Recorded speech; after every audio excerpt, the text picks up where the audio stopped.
This evening we're talking about the Malachite man. This is a find from near LaSalle, Utah. This has been controversial because it's a find that's not where it is supposed to be according to the evolutionary scenario.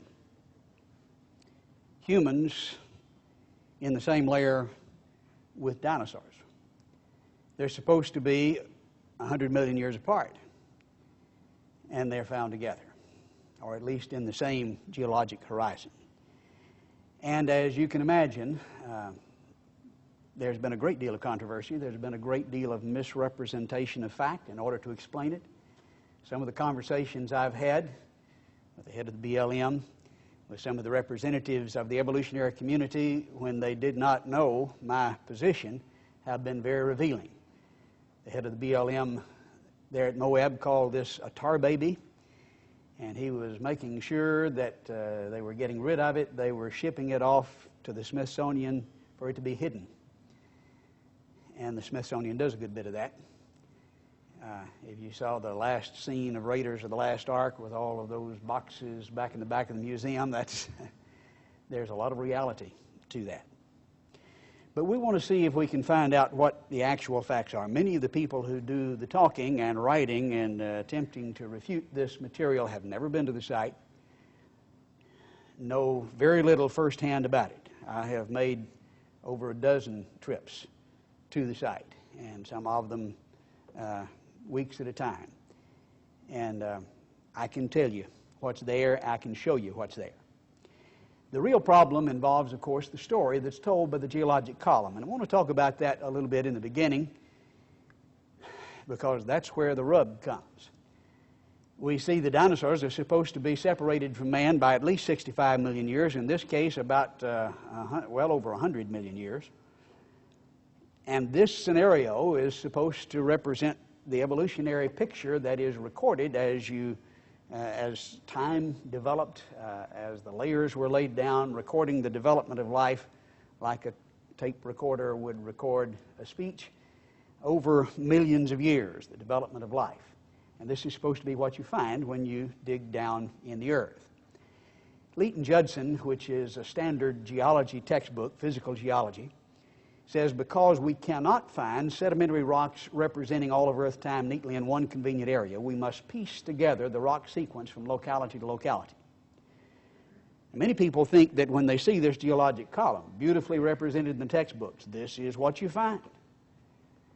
But you cannot find all of this in one convenient area. It has to be pieced together or correlated. The process of tying one rock sequence in one place to another in some other place is known as correlation. It's co-related based on presuppositions, not necessarily where it's found, but often philosophical presuppositions. But we want to make the point, as emphasized here in the Encyclopedia Britannica, the end product of correlation is a mental abstraction called the geologic column. It's not, if you pardon the pun, concrete. It's not in the rock. It is a mental abstraction that is constructed or correlated. Derek Ager answers the misconception that some people would have. Well, you can easily build this by dating the rocks and then you stack it according to the dating. When he made this statement, he was president of the British Geological Association. Writing in New Scientist, he said, fossils have been and still are the best and most accurate method for dating and correlating rocks in which they occur. How do you correlate, determine which goes on top and which goes on bottom, piece together this geological sequence? By the fossils. And then he says, I can think of no cases of radioactive decay being used to date the fossils. That is, in terms of correlation, to determine which goes on top and which goes on bottom. It's the fossils. Well, now, how do the fossils allow us to correlate? Well, let's let the evolutionists describe how this happens. Putman and Bassett, in their geology textbook, express it this way. A rock that had an early form of an organism was clearly older than rocks containing later forms. Now, notice the assumption of evolution in the description. This is a, quote, early form. Well, since it's an early form, then you know where to put it. If you're an evolutionist, don't you? Where would it go? wouldn't go on top. Furthermore, all rocks that had the, quote, early form, no matter how far apart those rocks were geographically, would have to be the same age. Why? Because of the assumption that they lived at this time, and then millions of years later others lived, and you stack it according to that assumed sequence. In this way, our geologic timetable came into being. Here's the early form. Here's the later form. Those that have the same form are stacked together. Not where they are, but how they relate to early and late. In this way, our geologic timetable came into being. Without the theory of evolution and the interdisciplinary science of paleontology, it could not exist. Now, this may be somewhat of an overstatement of the issue, but this is the way the evolutionist describes it, and certainly the beautiful, perfect, detailed geologic column that we see in the textbooks could not exist without the philosophical assumption of evolution. Now, when you have to assume the evolutionary scenario in order to build it, can you then turn around and use what you have built to prove evolution? Well, this is exactly what they do. Look at the textbook. Here is the column. See the sequence. See, that proves evolution, and that convinces a lot of people. But it's not something concrete that you find. It's a mental abstraction that's built that you couldn't build without first assuming evolution, that is, in its complete and perfect form. R.H. Rastell expressed it this way in the Encyclopedia Britannica. It cannot be denied that geologists are here arguing in a circle. The succession of organisms has been determined by a study of the remains embedded in the rocks, and the relative ages of the rocks are determined by the organisms they contain. Now, to again somewhat exaggerate the fallacy, but still illustrate what we're talking about, here's a person who says we have a primitive fossil, which would of course go at the bottom of the column. How do you know this is a primitive fossil? Well, it's found in an old rock. Okay, I can understand that. But how do you know that this is an old rock? Well, it's got a primitive fossil in it. Now, what have we proved here? This is useless as proof. Now, it's not useless per se in science, because if we understand that we're not proving something, it's useful as a model, as an illustration of the concept. When we look at the geologic column, we see an illustration of the model. Now, I need to emphasize, when I say this is built on circular logic, that I'm not saying that there is no general order or sequence in the column. I think we see, underscore general, the kind of order that we see so that you can recognize Cambrian animals.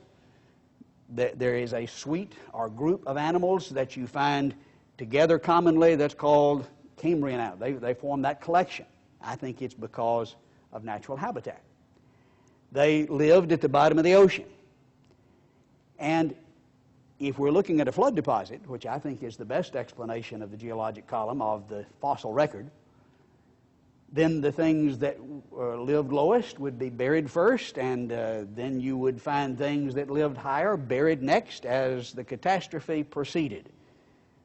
Over a series of a year-long series of catastrophes would basically bury things where they lived, and we would expect and predict a general order that would segregate not by time, but by natural habitats.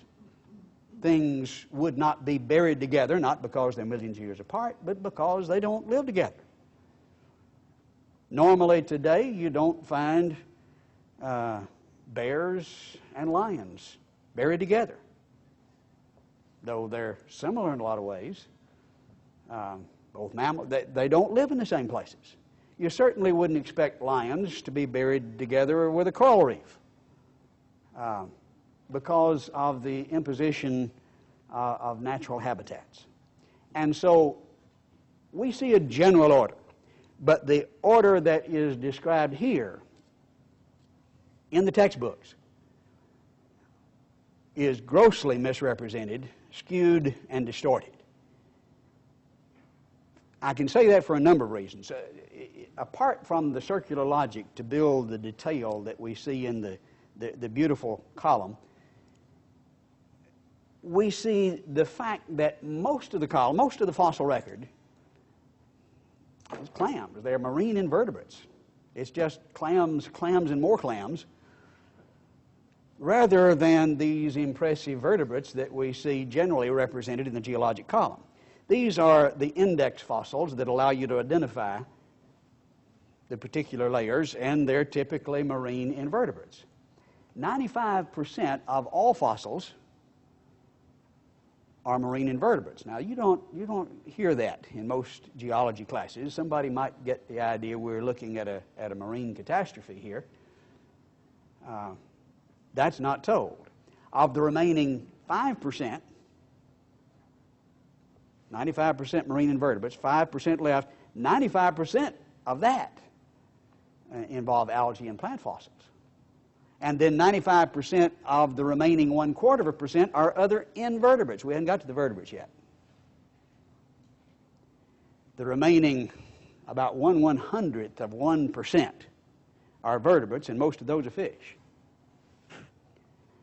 Well, you can see how a marine catastrophe would fit the picture here a whole lot better than what you see represented in the geologic column.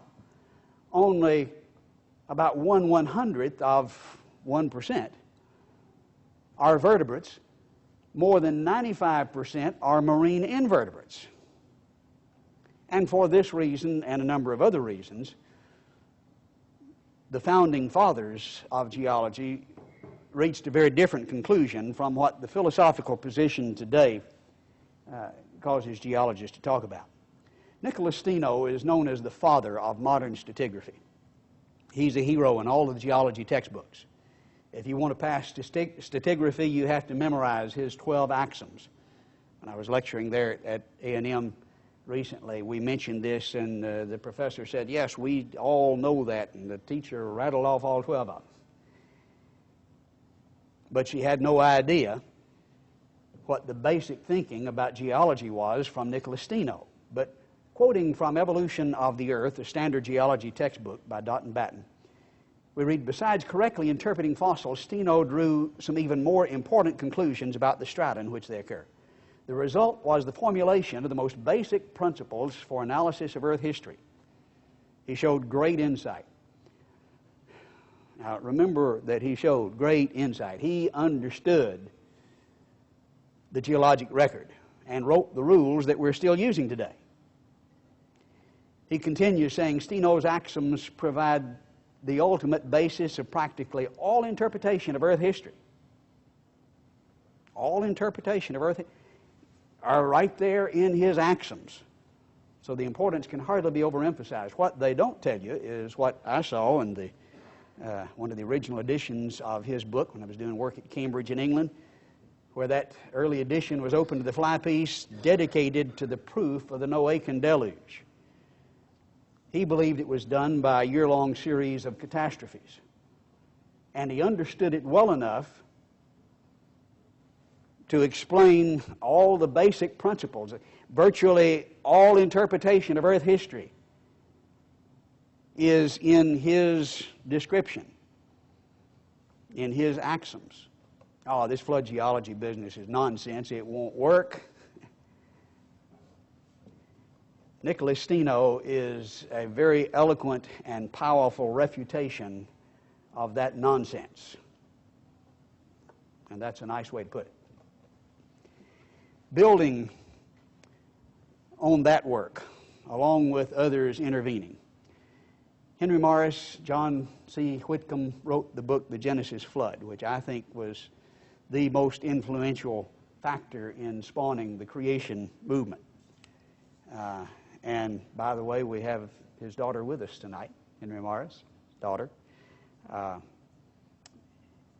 They attend here with us regularly from time to time. We're not mentioning this just because she's here, but this is in my lecture all the time. I didn't add it just for you. I think it's very interesting to look at the foreword to this book, written by John C. McCampbell, who's professor and head of the Department of Geology at the University of Southeastern Louisiana. He's an evolutionist, but he wrote the foreword to this book, which explains geologic history in terms of the catastrophic Genesis flood. And he acknowledges that the facts of geology fit. Now, certainly Steno's interpretations and his axioms demonstrate that as well. But the head of one of the leading geology schools in the country acknowledges that, and that they build a strong case for this interpretation. And furthermore, he said that they present a serious challenge to the present uniformitarian view.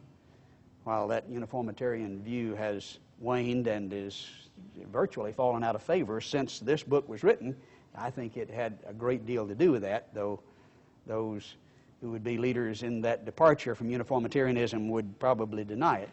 Nevertheless, most, or at least a large majority of geologists today are catastrophists, which this book advocates. They were not when this book was written. I think it has had a tremendous impact. I think flood geology, I think that's a good explanation of the geologic column. I think it is a flood deposit, though this picture is not anything like what you see when you dig down in the earth. This is a skewed, constructed, conceptual correlation. What you actually see is clams, clams, and more clams, with a general order reflecting where they lived. But how do we test this scenario that bases its concept on circular logic? Circular logic is useful in doing science. This is what we do when we form a hypothesis, a model. We assume the thing to be proved. We may draw pictures, illustrations of it. Now then, the appropriate use of it is to compare that with the real world and see if the facts fit. It's inappropriate to use it as proof, but test it with the real world to see if the facts fit. And a general fit wouldn't work in this case. If you're explaining this segregation in terms of separation by millions of years, you don't allow for exceptions. In terms of natural habitat, there would be some exceptions, but a general order predicted. But the testing of this circular logic, this illustration of the model by the geologic column, can be done by what are called topsy-turvy fossils. Stephen Stanley of Johns Hopkins University coined this term, and he says they would disprove evolution. Any topsy-turvy sequence of fossils would force us to rethink our theory. Now, what does he mean by topsy-turvy fossil? Something that's supposed to be on the bottom that's found up at the top, or something found at the top supposed to be at the bottom. That's a topsy-turvy fossil. Now, it so happens that many of the things that are supposed to be exclusively at the bottom are found at the top, not in the intervening ages, which would indicate extinction according to the evolutionary interpretation, but they're found alive, even though in the geologic column you only find them way down in the column. That's a part of this topsy-turvy concept. Notice the description here in the prehistoric atlas of what are called living fossils. And he says there are numerous organisms in present-day fauna and flora which can be regarded as living fossils. One of the best known among them is Neopolina, the only living representative of a class of mollusks thought to have been extinct for 350 million years before 1957, when Neopolina was caught off the coast of Costa Rica.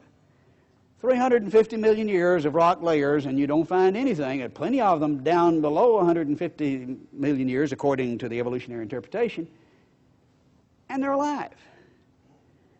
Well, now, their view is they're separated by 350 million years. They've been gone a long time. They just resurrected? No, I think the interpretation is wrong. Niles Eldredge, in his book on fossils, describes living fossils and acknowledges the problem. He says there seems to have been almost no change in any part that we can compare between living organisms and its fossilized progenitors of the remote geological past. He says we have not completely solved the riddle of living fossils. They're supposed to evolve. They're supposed to be extinct. 350 million years, nothing. And there they are. That doesn't fit. That falsifies the concept of extinction when they disappear in this column. One of the more famous, best known, living fossils would be the coelacanth.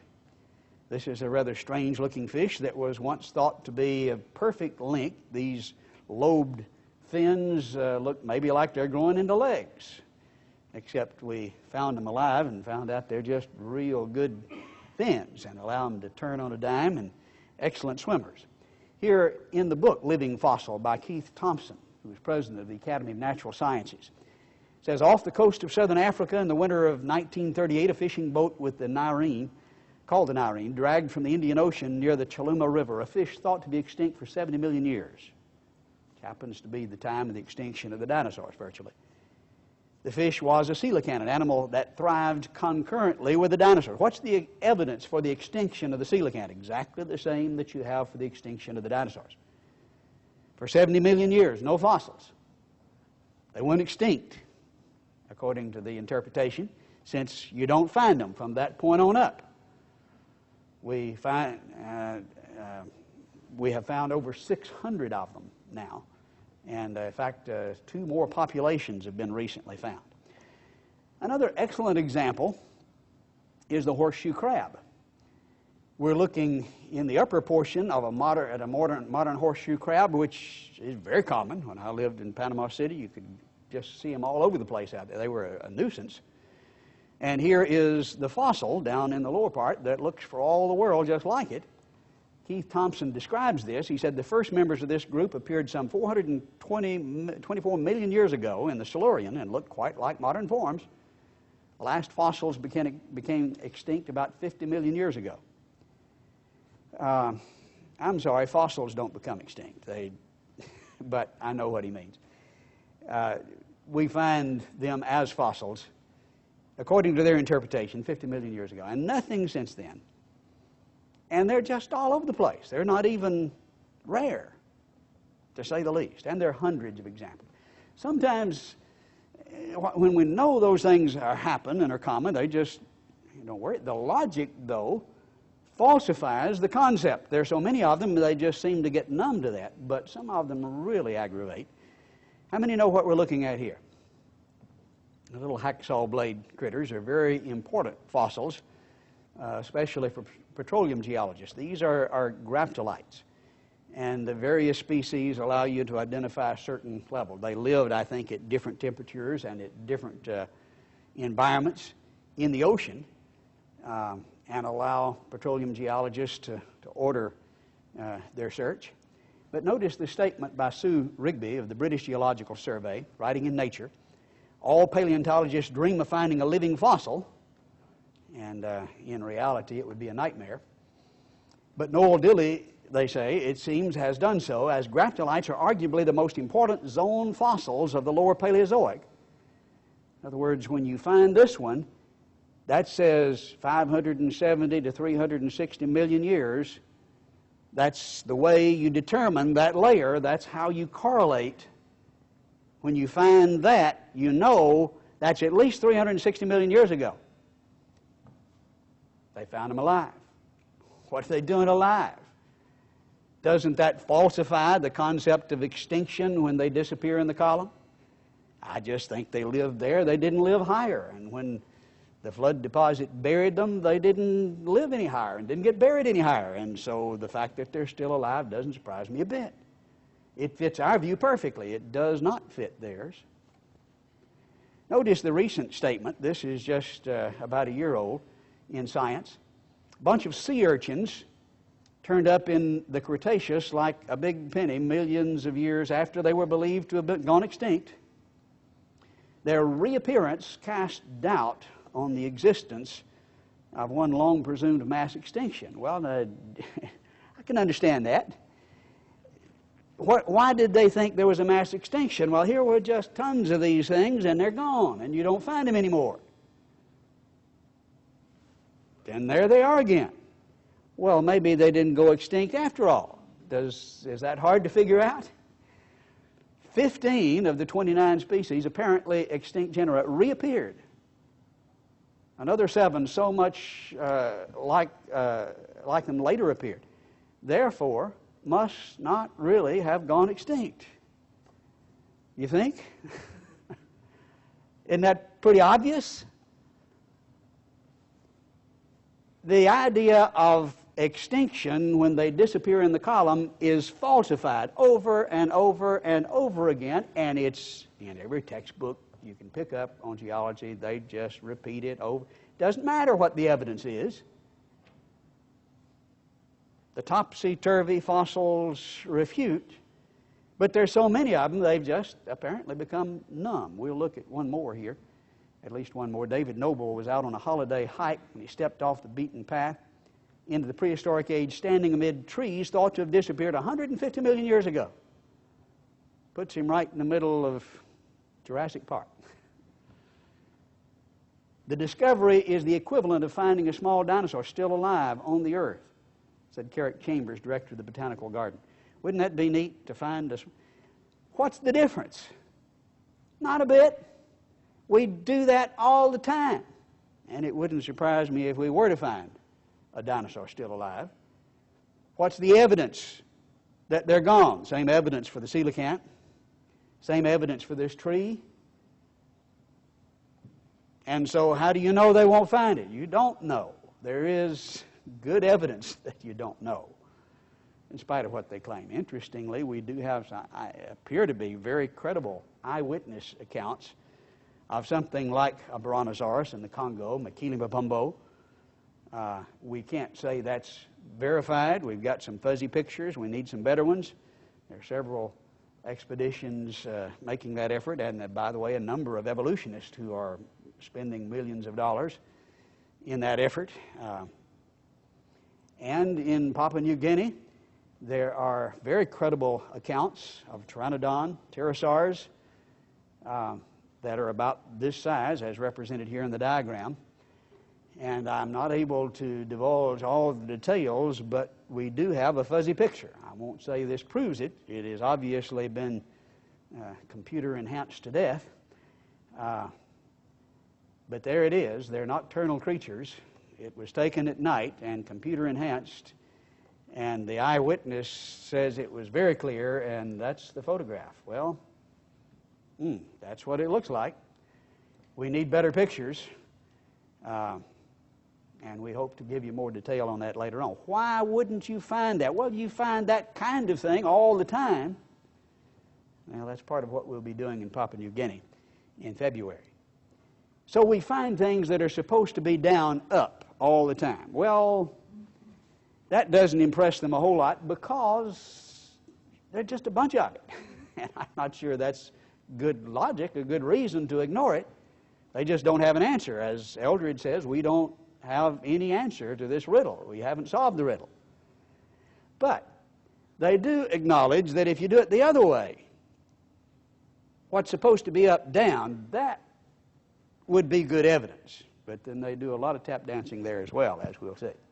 But this is where they say you should really concentrate. If you want to test the model, the theory, then you find things that are supposed to be up, down. Notice the way it's described by Richard Dawkins in his book, The Blind Watchmaker. We should be very surprised, for example, to find fossil humans appearing in the record before mammals are supposed to have evolved. Humans before mammals, that's what's supposed to be up, down. If a single well-verified mammal skull were to turn up in 500 million-year-old rocks, our whole modern theory of evolution would be utterly destroyed. Now, that's a pretty flat-footed statement, and you might wonder why he's saying that, but there's a good reason for that. One of the primary criterion of science involve falsification or testability. If something is not at least potentially falsifiable, it's not science. And that's a concept that maybe the average individual is not used to. But basically what it says is you have to be able to test it. Now, if you just by circular logic arrange this and say, see, that's the way it is. Well, you'd expect it to be that way because that's the way you arranged it. That's a tautology. Well, how do you test that? Well, he says, no, it's not just a tautology. You can test it, and here's the test, you see. And it's necessary for him to come up with that in order for it to be science. Otherwise, he's just playing games, and he realizes that. And so he says, here is my chin out. This would utterly destroy, and he has to do that in order to have something besides a tautology for his argument. So if we were to find a modern-day alley-oop, this picture, by the way, was taken out in Iran, Texas, where the inventor or author of alley-oop lived, and that's Denny that alley-oop used to ride around on. If you found one in real life or evidence in the fossil record, then that would refute it. That would knock it out of the water. Or as he put it this way just about a year ago, writing in Free Inquiry, referring to some alleged human bones in Carboniferous coal. I'm not personally familiar with this. I know a little bit about it, not enough to say anything. And so I won't venture an opinion on it, but he acknowledges the implications if it were found. If authenticated as humans, these bones would blow the theory of evolution out of the water. And so if you find human bones down where they're not supposed to be, ball game's over. We can go home. Evolution would be wrong, according to the leading authorities, who are often more scientific in their thinking than the average individual. Well, that's what we've got, almost precisely, with the Malachite man. Here we have human bones in the lower Cretaceous, the Dakota sandstone, found back in the early 70s. Here, pictured by Lynn Ottinger, who did not find them, but he stumbled across them after they were uncovered by Dave Fuller a few days earlier, who had covered them back over, was waiting for officials to get there, and Lynn stumbled on them. But nevertheless, they're parts of two perfectly modern individuals, 50 feet down in the Dakota sandstone, supposed to be 140 million years old. This is the same formation that we find at Dinosaur National Monument. Now, Dinosaur National Monument is a big monument, covers a lot of area. Where the visitor center is, we have the layer just below that, the Dakota sandstone. But in many places throughout Dinosaur National Monument, you find outcrops of the Dakota sandstone. And the Dakota sandstone, as well as the Morrison, all are known for their dinosaurs. And both of them are well represented at Dinosaur National Monument. This is a map put out for tourists in the Moab area, which is about 20 miles from this find. Not the same area, but gives you some idea of the geology. And if you're familiar with Moab, you know it's right in the middle of a big fault.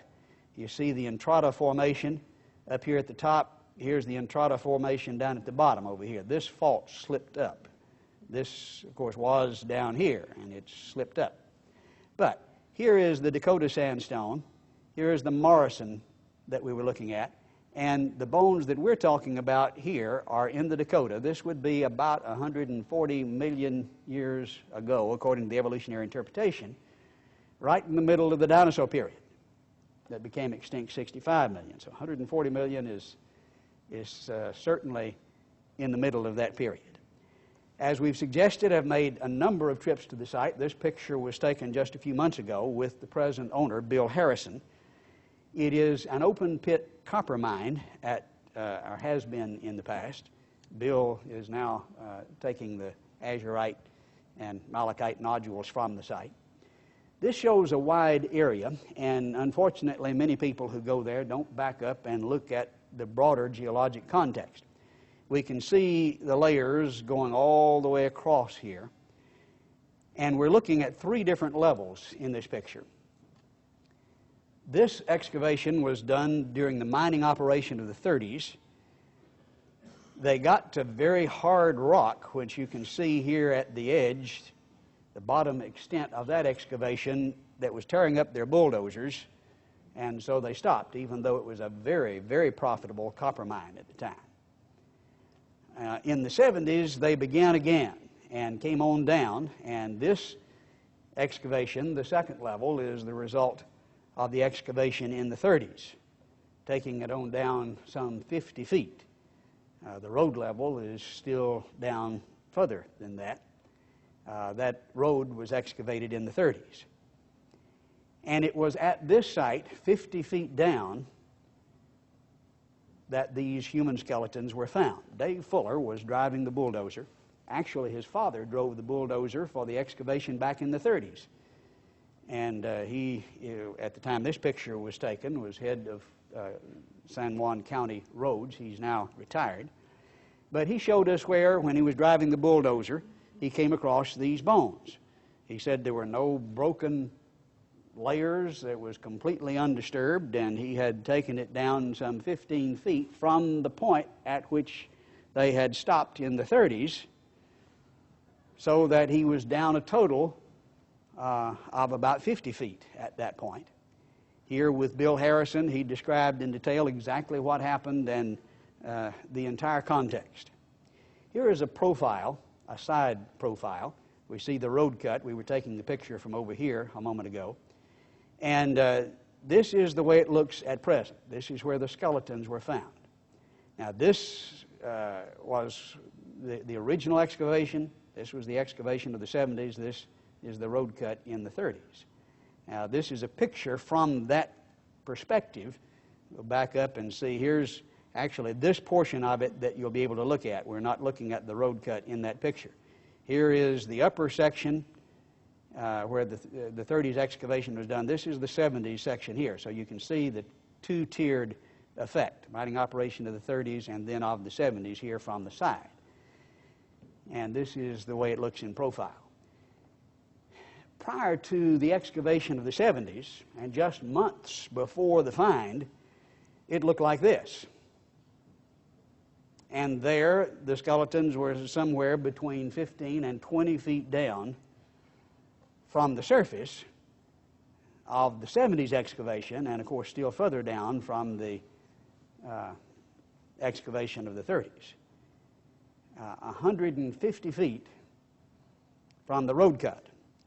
Typical of the Dakota sandstone are extremely hard sandstone layers and then semi-lithified layers. You can dig in it with a pocket knife. It's certainly much more than loose sand, but it's rock, and it certainly qualifies as that, but it's not extremely hard in between, and they're alternating layers. And if you know anything about the Dakota sandstone throughout the area for hundreds of miles, that's typical of the Dakota sandstone, alternating hard and semi-lithified sandstone. Before 1930, when the road was cut, before they began the mining operation, this is the way it looked, and at that point, the skeletons are 50 feet down in the Dakota sandstone, 150 feet from the road cut. Prior to the road cut, it looked like this. And the road cut was formed, as we've suggested, in 1930. And you can see the continuing layers on the other side of the road picking up right where these layers left off. We acquired an aerial photograph of the area that was taken about the time of the road cut, just shortly afterwards.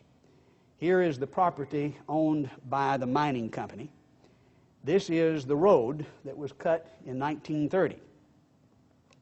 Prior to the time the road was cut, this hill just continued right across, but obviously the road bisected that.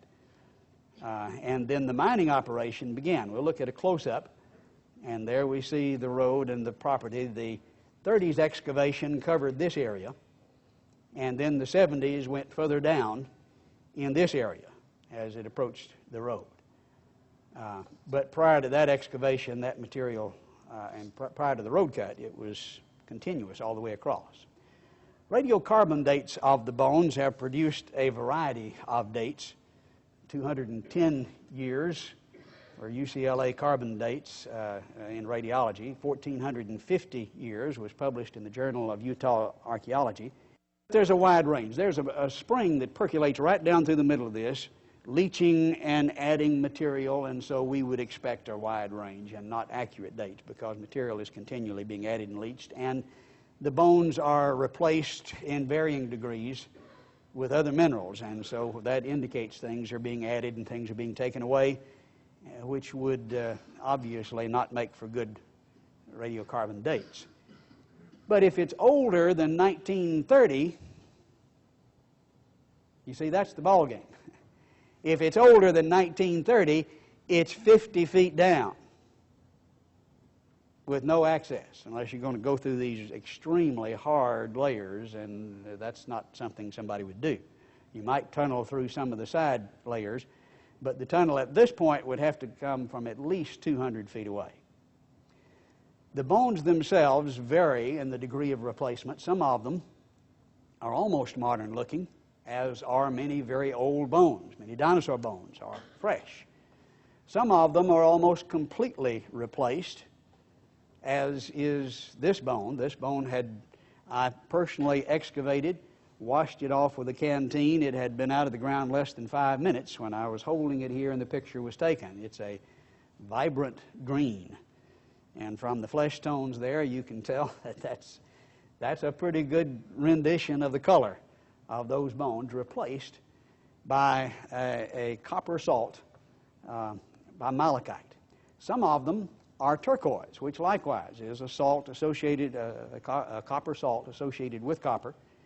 And here is a jawbone that is just perfectly replaced, held by Joe Taylor, whom some of you know. The teeth are jewelry grade turquoise.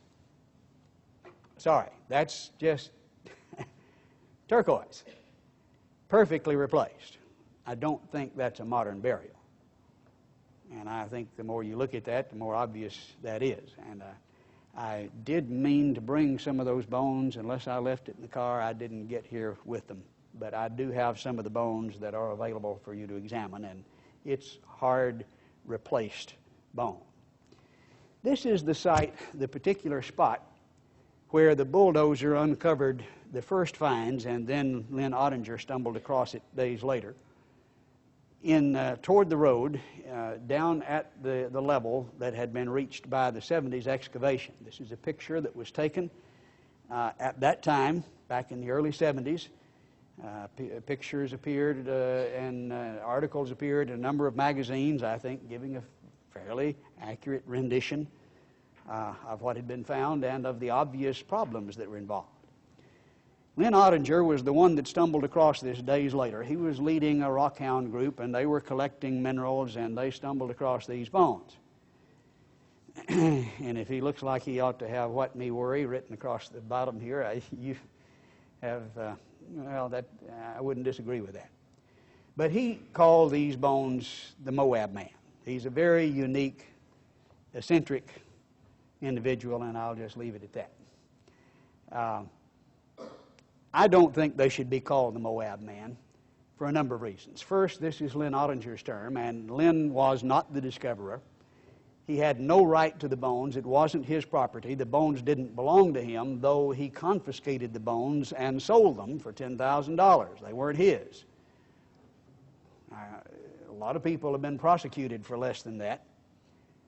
He's fortunate that he wasn't, but his role was certainly not an honorable role in this matter. And furthermore, there have been 10 skeletons now found. He stumbled across, after they had been found, the first 2. And so he's completely unrelated, not directly, it wasn't the finder of the first 2, and completely unrelated to 80% of the find. And so I don't think he is a principal in this matter at all. And furthermore, they're not that close to Moab. There are lots of cities closer. LaSalle would be by far the closer. It's about 4, maybe 5 miles away. Moab is well over 20 miles away. And therefore, I think it's appropriate to disassociate the bones from Lynn Ottinger and the term Moab Man. Now, here's my wife holding the same bone in the same spot. The Creation Evidence Museum has the exclusive excavation rights that they have acquired from the owner of the property. They have designated the bones the Malachite Man. They're stained and replaced with malachite. And I think that's a much more appropriate designation for the reasons we have suggested. This is where the 70s find was. The finds of the 90s, where the rest of the bones were found more at this location. And the entire site of where they were found is at roughly the same level, but over an area 50 by 100 feet. So it's a very broad area where they're found, not in one spot. This is a picture taken by some of the archaeologists who were involved in the excavation of the 90s that I obtained from the BLM, the Bureau of Land Management. The blue flag there in the center shows you the spot where 2 skeletons were found. And also you can see the undisturbed nature of the rock in which they're found. Looking at a closer view, you can see actually some of the bones sticking out of the ground here at this spot. There's another skeleton over there where they're working. But this is typical of the undisturbed, semi-lithified middle layer, if you please, of the Dakota sandstone. Looking closer, you can see she's excavating this bone that is embedded in the rock.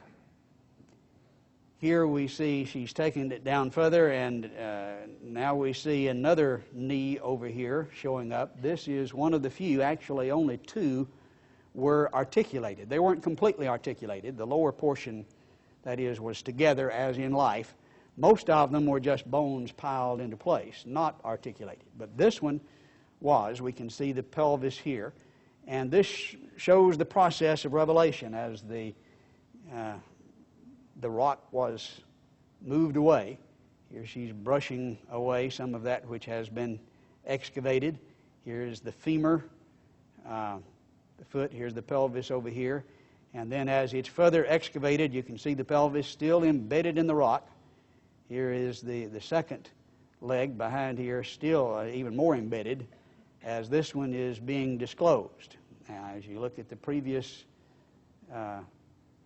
pictures, you can see the process. Here is where it started, and they begin to uncover taking this out of the rock, and you can actually, as it were, be there and see this being revealed. This was the nearby skeleton. I say skeleton. This is a pile of bones. These are not associated. These 2 may look like they go together like a knee. This is a femur, but this does not go with the femur any more than these 2. These were just washed into place, and this is a pile of ribs, not necessarily oriented as in life, but in general, but not certainly not articulated, which is typical of most of the finds. This is the hole that was left when those 2 skeletons were removed. Again, you can see the undisturbed nature of the semi-lithified rock out of which they were dug. They were entombed in that rock, and they were excavated from that rock. These pictures were not mine. They were from the BLM, pictures that they took of the excavation. I took this one earlier this spring. This is that spot. It's been cleaned up, and the backhoe marks can be seen there, but it does reveal the context. He's standing right about the spot where those skeletons were found. They haven't taken it further back. They're hoping to. They've got to remove the top. It'll cave in on them if they don't. But this is rock. You can also see the harder layers up above. This is what the bulldozers ran into. This is the base of the 30s excavation.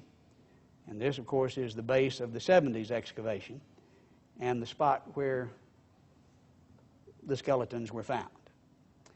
We took the bones to William R. Maples, who's perhaps, or was perhaps, the leading forensic anthropologist in the world. He wrote the book Dead Men Do Tell Tales. He was famous for cracking the Bundy case. His lab was in charge of all the Vietnam remains. He was the one who identified Anastasia, her bones. Perhaps the most famous forensic anthropologist in the world. He established and ran until his death the C.A. Pound Human Identification Laboratory as a part of the University of Florida, part of the museum system there. And he agreed to and did examine 2 of the skeletons that we carried to him. He says, in answer to the objection that some had made, these were just Indians that had been buried, if buried before 1930, 50 feet down through those hard layers, which wouldn't make a lot of sense, but that's the claim. He says the skeletons show no conclusive Indian characteristics. There were some that you could point to, as some had, but you see that in the general population, and anyone, he says, that says these are necessarily Indians just doesn't know what they're talking about. That isn't the case.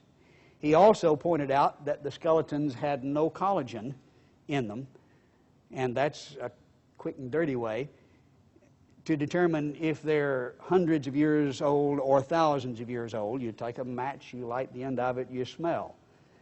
And he said there was no collagen there, which would indicate thousands of years as opposed to hundreds of years. This was also confirmed recently by Mike Armitage in a journal publication using a scanning electron microscope, showing that there was no collagen in the bones, which would certainly indicate that it wasn't a recent burial. Well, how do we explain this? What's the most reasonable explanation? You've pretty well assimilated the facts. Is it a mining accident? That's probably the standard answer that's being given today. Well, there's some very obvious negative indications of that. First, there's no evidence of tunnels. Zip. Nada. It's not there. I had one archaeologist point to what was a solution cavity that was produced by the spring in the middle. It wasn't associated with the bones, wasn't anywhere close to them, and it was maybe 3 feet in diameter and went back maybe 3 or 4 feet into the cliff. But it was a solution cavity and certainly not a tunnel, and certainly it would go in the wrong direction. And I don't think they were really serious in their proposal. You would have to have a tunnel 200 feet long, and you'd see evidence of that somewhere. They're dispersed over the wide area of 50 by 100 feet, which doesn't sound like a group huddled together in a mining accident. If it happened after 1930, we would have known about it. 10 people killed in a mining accident after 19. I don't think you'd have had something that obscure that nobody would have known about. If it was before 1930, then you'd have to have a tunnel 200 feet long, and there's no evidence of it. And the one who was driving the bulldozers just devoutly affirmed that there was no cracks, there was no break in the layers anywhere. There were 4 females and an infant in the total of 10, which doesn't sound like a mining operation, does it? Sound like a group of people that got caught in a catastrophe, washed into place. There were no crushed bones. If you got a mining accident, you got crushed bones. No tunnels, widely dispersed.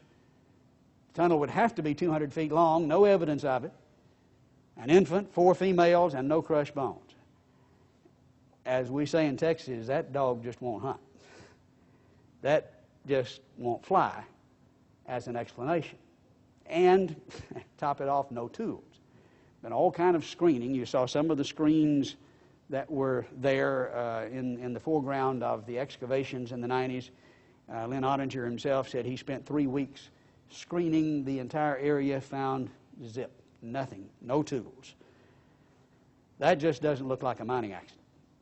Well, could it have been a recent burial, which is what some have suggested? Well, there are just all kinds of negative indications here. 50 feet down in the Dakota sandstone, under undisturbed hard layers. Now, some people like to bury them pretty deep, I guess, but now that's a little absurd. And why would you, through rock that was tearing up bulldozers, several layers of that hard, that just doesn't make any sense at all. Most of the skeletons were not articulated, which is what you would expect for a recent burial. The degree of mineral replacement is likewise counter-indicative of a recent burial. The range of radiocarbon dates up to 1,400 years, and no collagen is just virtual proof these are not recent burials. Now, what could it have been? Well, maybe an ancient burial. Here, all of these factors then become positive indications, don't they? An ancient catastrophic burial, like Steno talked about, 50 feet down in the Dakota sandstone. Well, if you saw Jurassic Park, you'd understand why humans normally wouldn't be found around those things. But if you ever find them together, you know it's not because they're 100 million years apart. They lived in different places. But here, together, under the hard layers, buried in the catastrophe, would be a kind of thing we'd expect. Some articulated, perhaps, most unarticulated. The fact that there's no collagen And the range of radiocarbon dates is exactly what we would predict. That model fits. A catastrophic ancient burial, not recent, fits this picture. In fact, maybe we can best explain it with a cartoon I saw the other day that looked like this. These were them that were buried in the catastrophe that missed the boat. The evidence summarized then involves first realizing this column that's causing all the problem, that's causing people to work so hard to say this can't be what it looks like it is simply a conceptual correlation to start with, and its purpose is not proof, and it's not in concrete. It is to be used as a test, and here it fails the test. Living fossils abundantly falsify the concept of extinction, which is fundamental to the building of that column.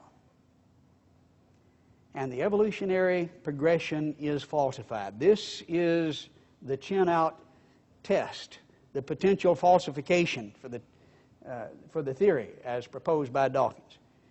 And it is falsified by the Malachite man, where we have 10 humans in the layer, not dinosaurs at this place, but in that layer, a good ways away, certainly up at Dinosaur National Monument in the same layer. And by the way, the fact that that layer continues for over 1,000 miles is also indication of a catastrophe, not of local extent, but continental extent. Likewise, the Morrison Formation is thousands of miles in extent. These are continental layers. They're not local deposits. And some of them are literally global and can be traced around the globe. Fossil footprints of man and dinosaur are found the Burdick Tract, the Taylor Trail, the McFall Trail, some of you have heard us talk about, from Texas, New Mexico, Utah, Turkmenistan. Indian dinosaur petroglyphs likewise falsify the evolutionary progression from Utah and Colorado and Arizona. Peruvian and Mexican dinosaur artifacts in the form of burial stones, pottery, fabric, figurines, the cat track some of you have seen, the fossil finger, the iron hammer.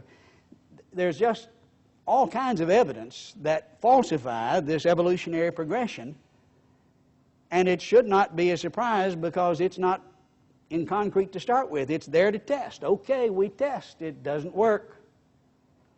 There are contradictions. A general order, as we would predict, but the exceptions falsify the idea that they're segregated by millions of years rather than by habitat. I think Dawkins' criteria is met, and it's falsified. He says if a single well-verified mammal skull were to turn up in 500 million-year-old rocks, the whole modern theory of evolution would be utterly destroyed. Well, mammal skull, let's just take a whole mammal skeleton, 10 humans, not 500 million years, but as he acknowledged, even from the Carboniferous, human bones would blow the theory of evolution out of the water. It is falsified by the very criterion that he sets forth. Stephen Stanley, that we referred to earlier, made this statement in detail, and let's conclude looking at what he had to say about it. He talked about the topsy-turvy fossils. Let's look at the context of that statement. He said there's an infinite variety of ways in which, since 1859, the general concept of evolution might have been demolished. Consider the fossil record, little-known resource in Darwin's day. The unequivocal discovery of a fossil population of horses in Precambrian rocks would disprove evolution. More generally, any topsy-turvy sequence of fossils would force us to rethink our theory, yet not a single one has come to light. And, of course, won't until he looks. We've invited him to Glen Rose. We've invited him out to Utah. He refuses to come. He continues saying, as Darwin recognized, a single geographic inconsistency would have nearly the same power of destruction. You don't have to have a whole lot. He said just one. Darwin said the same thing. But these are his terms: destroy and disprove, power of destruction. That's the effect. Blow it out of the water. These are their descriptions of the implications of these finds. And there's lots of it. There's much more than a single inconsistency. Nova put it this way when they were talking about the footprints at Glen Rose and the possibility that it indicates man and dinosaur were together. Finding them side by side, what does that mean? Well, finding them, of course, they say there's nothing like it there. They have to because they understand the implication. Finding them would counter evidence that humans evolved long after the dinosaurs became extinct and back up the claim that all species, included man, were created at one time. I think we caught them in the truth. They understand what it means. Well, you can decide for yourself if we have well verified the find. I think it's as